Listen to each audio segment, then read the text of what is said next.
نحمدہ ونصلی ونسلم علی رسولہ النبی الامین المقیم الحلیم الکریم الرؤوف الرحیم اما بعد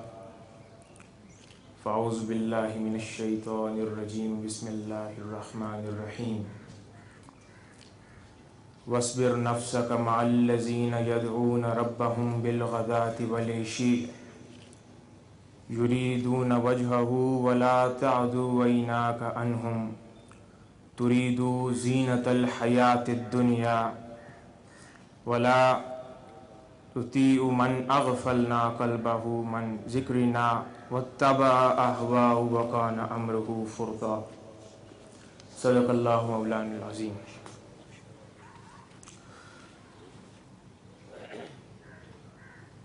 حضور صاحبزادہ سید محمد ضیاء الدین القادری الگیلانی مدد اللہ العالی، مشائخ اعظام، علماء کرام، قائدین تحریک منہاج القرآن اور اس عظیم محفل میں شریک معزز شرکائے مجلس، اللہ رب العزت کا بے پایا لطف و کرم اور احسان عظیم ہے کہ جس نے آج کی یہ محفل شہزادہ غوث الورا کی صدارت میں ہمیں اس سبزہ زار منہاج القرآن جو کہ حضور غوث پاک رضی اللہ تعالی عنہ کا گھر ہے، اس میں سجانے کی توفیق عطا فرمائی اور ہم سب کو اس میں شریک ہو کر اس سے فیوضات و برکات حاصل کرنے کی توفیق عطا فرمائی، اور اللہ پاک یوں ہی ہمیں کئی اور محافل ایسی سجانے کی توفیق عطا فرماتا رہے۔ حاضرین گرامی، وقت کی قلت کے باعث میں بات جلد ختم کرنا چاہوں گا۔ یوں تو بہت سارے خطابات آج ہوئے اور حضور غوث پاک رضی اللہ تعالی عنہ، حضور پیر صاحب سیدنا طاہر علاء الدین القادری الگیلانی رضی اللہ تعالی عنہ کی عظمت، ان کے مقام اور ان کی کرامات کا یوں تو بہت تذکرہ ہوا، تو اس پر میں اور بات کرنا شاید مناسب نہیں سمجھوں گا۔ ہاں، جس چیز کی ضرورت ہے کہ ہم ہر محفل میں یہ تذکرے تو بہت کرتے ہیں، ان کی محبت کے دعوے اور دم تو بہت بھرتے ہیں، مگر ہماری زندگیوں میں ان کی تعلیمات شامل نہیں ہیں۔ حضور غوث پاک رضی اللہ تعالی عنہ سے محبت کا دعویٰ تو کرتے ہیں، مگر ان کے فرمودات ہماری زندگیوں میں نظر نہیں آتے۔ حضور پیر صاحب رحمۃ اللہ علیہ سے ان سے محبت کا دعویٰ کرتے ہیں، مگر ان کی تعلیمات نظر نہیں آتی۔ حضور شیخ الاسلام سے محبت کا دعویٰ کرتے ہیں، مگر ان کے فرمودات اور تعلیمات ہماری زندگیوں میں نظر نہیں آتے۔ یہاں پر میں اپنی بات کو آگے چلانے سے پہلے محبت کا معنی بیان کرنا چاہوں گا، جو مختلف عارفین، عاشقین اور علماء نے بیان کیے ہیں۔ حاضرین گرامی، محبت لفظ عربی زبان میں حباب الماء سے نکلا ہے، اور کئی معنی بھی ہیں، لیکن حباب الماء بھی اس محبت سے منسلک بیان ہوتا ہے۔ اس سے مراد پانی کا بلبلہ ہے۔ جب کسی سمندر میں یا کسی تیز پانی میں طغیانی آئے تو کچھ بلبلے اٹھتے ہیں اور پھر وہ بلبلے بیٹھ جاتے ہیں۔ وہ بلبلہ کیا ہے، یا اس کو محبت سے تعبیر کیوں کیا جاتا ہے؟ وہ بلبلہ یہ ہے کہ جب انسان کے دل کے سمندر پر جب کسی کی محبت طغیانی لاتی ہے، اس کے دل کے، اس کے سینے میں جب کسی کی محبت ٹھاٹے مارتی ہے، تو اس کے جذبات کا ایک بلبلہ اٹھتا ہے، وہ بلبلہ اس کا جذبہ محبت ہوتا ہے۔ اس لیے اس بلبلے سے محبت کو تعبیر کیا گیا ہے۔ اگر جاننا ہو کہ کسی سے کسی کو محبت ہے تو وہ اپنے دل میں جھانک کے دیکھے اس جذبہ محبت پر کوئی بلبلا اٹھا ہے یا نہیں۔ دوسرا معنی ایک اور بیان ہوتا ہے حب البعیر، جس سے مراد یہ لفظ استعمال ہوتا ہے عربی زبان میں جب کوئی اونٹنی جم کر یوں بیٹھ جائے کہ پھر کوئی کتنا زور لگا لے وہ اٹھنے کا نام نہ لے،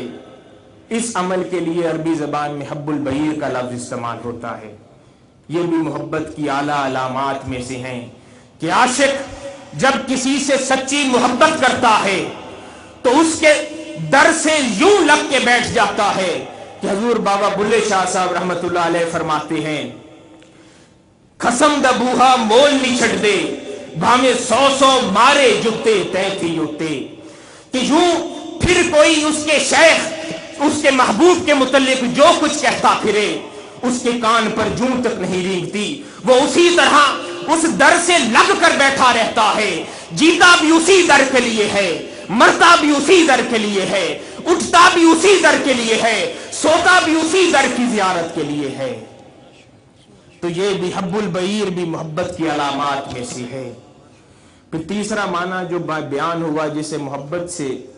تشبیہ دی جاتی ہے، منسلک کیا جاتا ہے، وہ حب ہے۔ حب عربی زبان میں پانی سے بھرے ہوئے مٹکے کو کہتے ہیں، کہ کوئی پانی سے بھرا مٹکا یوں بھرا ہو کہ اس میں کوئی ایک اور قطرہ بھی پانی کا آنے کی گنجائش باقی نہ رہے۔ محبت یہ ہے۔ لوگوں ایک ہم محبت کے دعوے کرتے ہیں اور اصل محبت یہ ہے کہ دل کا مٹکا اپنے محبوب کی محبت سے یوں بھر جائے کہ پھر دنیا میں کوئی کتنے ہنسی کیوں نہ گھومتے پھرے، کسی پر نظر نہ پڑے، اس کا دل اس کا من یوں اپنے محبوب کی محبت سے بھرا ہو کہ پھر کوئی اور محبت اس کے دل میں آنے کی اور سمانے کی گنجائش نہ رہے۔ یہ بھی محبت کی علامات میں سے ہے۔ اور چوتھا معنی جو عارفین بیان کرتے ہیں وہ حبہ ہے۔ حبہ بیج کو کہتے ہیں، کسی بھی پودے کے بیج کو، کیونکہ بیج ہی اس پودے کے لیے پانی لاتا ہے، خوراک لاتا ہے، اور محبت بھی وہ بیج ہے جو انسان کے اندر ہے، کیونکہ انسان کے دل کو تبھی اس محبت کا پانی نصیب ہوتا ہے جب اس کے اندر کسی کی محبت کا بیج رکھا گیا ہو۔ اس کی روح کو محبت کی اور تصوف کی خوراک تب ملتی ہے جب اس کے دل میں، اس کے سینے میں، اس کی روح میں کسی کے عشق کا بیج رکھ دیا گیا ہو۔ یہ بھی محبت کے معنوں میں ہے۔ حاضرین گرامی، محبت کے معنی تو بیان ہو گئے، آئیں اب یہ دیکھتے ہیں کہ انسان کے لیے محبت کرنا کیوں ضروری ہے۔ محبت کا معنی تو سمجھ آ گیا، محبت کرنا کیوں ضروری ہے۔ حدیث مبارکہ ہے کہ آقا علیہ الصلوۃ والسلام نے ارشاد فرمایا،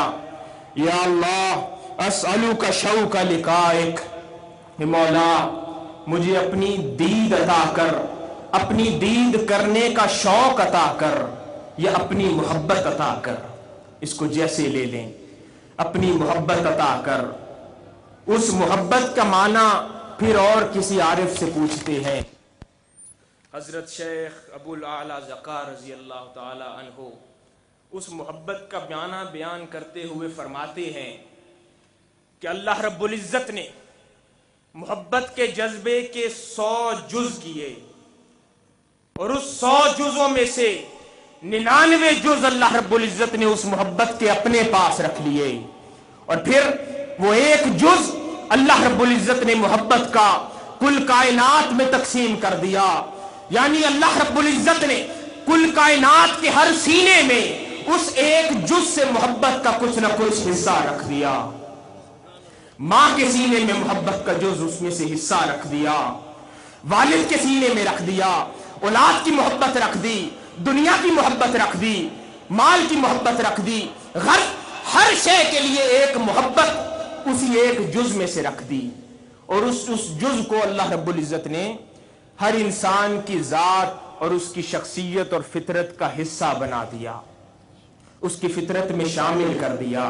یعنی محبت اب اس کی فطرت سے الگ نہیں ہو سکتی۔ اب بات کیا سمجھ آئی کہ انسان ہر حال میں اس کی فطرت کا تقاضا ہے کہ وہ محبت کرتا ہے، وہ محبت کیے بغیر نہیں رہ سکتا۔ اللہ رب العزت بھی اپنی مخلوق کو جانتا تھا کہ یہ مخلوق خطا کار ہے، گناہ گار ہے، ان کو جذبہ محبت تو میں نے عطا کر دیا مگر یہ گمراہ ہو جائیں گے، بھٹک جائیں گے۔ وہی ہوا، انسان نے اپنی محبت دنیا کے لیے کر لی، کسی نے اولاد کے لیے کر لی، کسی نے مال کے لیے کر لی، یہ پس اور سفلی محبت میں انسان مبتلا تو ہو گیا، مگر اللہ رب العزت کو اپنی مخلوق سے بہت پیار ہے، کیونکہ اس محبت کے 99 جز اس نے اپنے پاس رکھے ہیں۔ اس لیے اللہ رب العزت نے فطرت میں محبت کا جذبہ رکھنے کے ساتھ مخلوق کو محبت کرنے کا حل بھی عطا کر دیا۔ اللہ رب العزت نے اپنے اولیاء کرام بنا دیے، فرمایا کہ تم نے جذبہ محبت تم میں ہے، تمہاری فطرت چاہتی ہے محبت کرنا، اگر دنیا سے محبت کرو گے تو مجھ سے دور ہو جاؤ گے، اگر ان میرے بندوں سے کرو گے، اولیاء اللہ سے کرو گے، میرے قریب آؤ گے، میری محبت بھی پاؤ گے۔ اللہ رب العزت نے اس مخلوق کی اس جذبہ محبت کی تسکین کے لیے غوث الاعظم بنا دیے، سیدنا طاہر علاء الدین بنا دیے، خواجہ اجمیر بنا دیے، بابا فرید بنا دیے، اپنے اولیاء اللہ بنا دیے، اور اس منہاج القرآن کے لیے شیخ الاسلام بنا دیے۔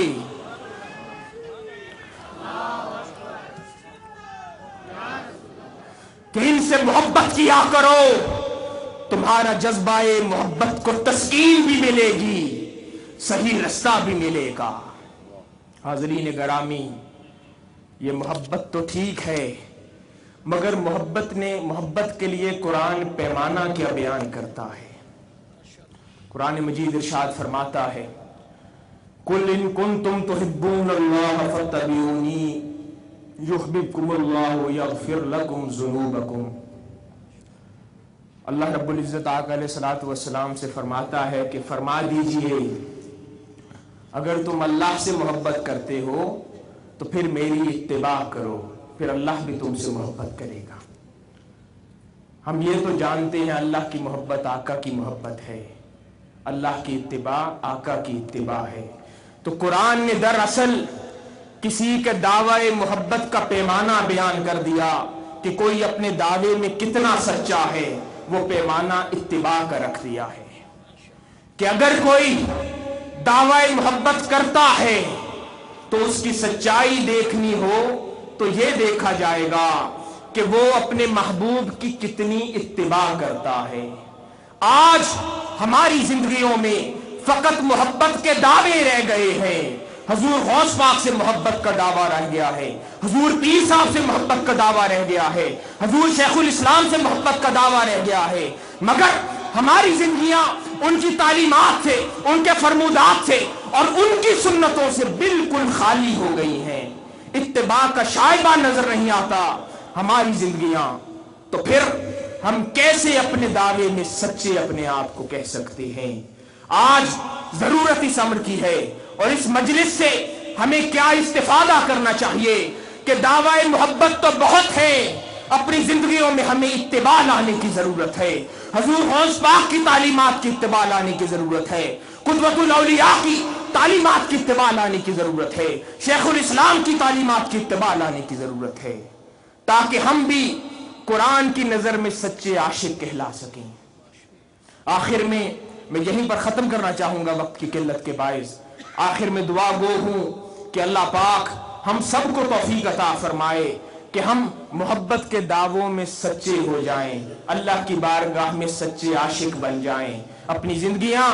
انہی اولیاء اللہ کی، حضور غوث پاک رضی اللہ تعالی عنہ کی، حضور قدوۃ الاولیاء کی، حضور شیخ الاسلام کی، اور حضور پیر صاحب رحمۃ اللہ علیہ کے صاحبزادگان کی،